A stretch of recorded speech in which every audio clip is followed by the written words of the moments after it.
Hello English learners, this is Learn English with Brandon, and in this video we're going to do some word building with the verb believe. To believe, yes, I believe, you believe, he believes, they, we all believe, right? Okay, we have the noun, or I'm sorry, we have the verb, and we have its basic conjugations, which hopefully we understand. But what do we do when we turn this into a noun? It can be turned into a noun in a few different ways. Okay. For instance, I have a belief. Yes, we go from believe to belief. This is my belief. My belief.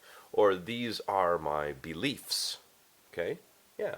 Noun, singular, plural. I can have one belief. I can have two beliefs. Yep. You might be thinking what your beliefs are, right? We all have our own particular beliefs.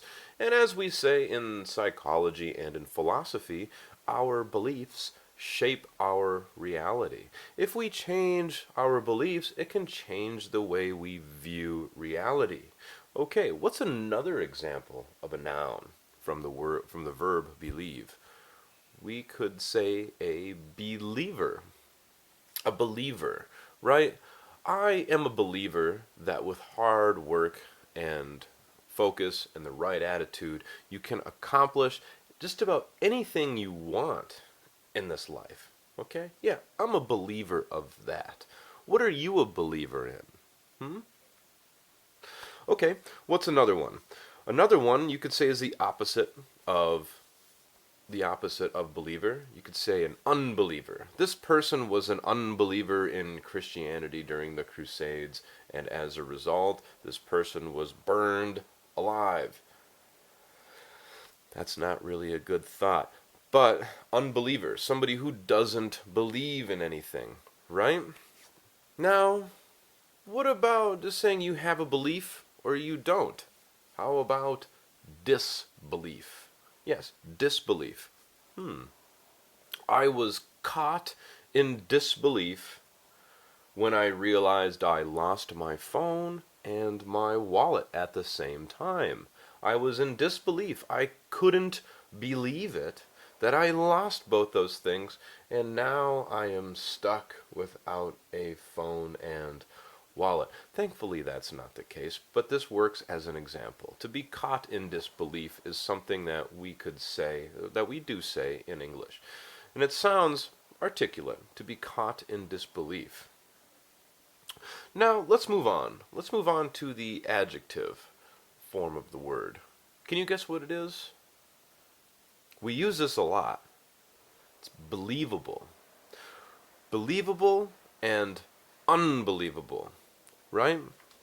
Somebody might be talking to you, but you don't necessarily trust them. You could say that person isn't very believable.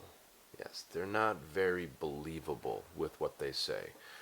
We also use the expression unbelievable as something that's amazing or really cool, right? This was unbelievable, or the movie was unbelievable. Better yet, the football game. The football game was unbelievable. The last goal that was scored was amazing, and I had an unbelievable time. Unbelievable. Okay, so now we've covered the verb, the noun, the adjective. What about if we want to say it as an adverb? An adverb, well, can you guess what it might be? Believably. Believably. He behaves believably when he goes to church, meaning he believes in the things that they tell him when he goes to church.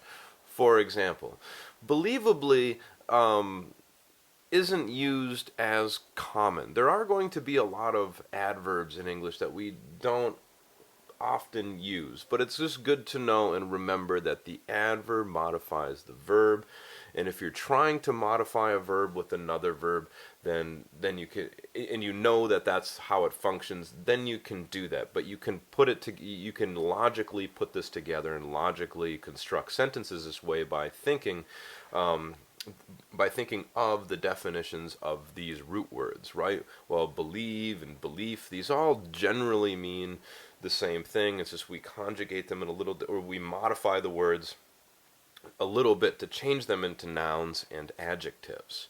Okay, so I hope you found this video helpful. Please subscribe to the channel if you really liked it. If you have any comments or questions, please leave them below. Thank you again, and I'll see you in the next video.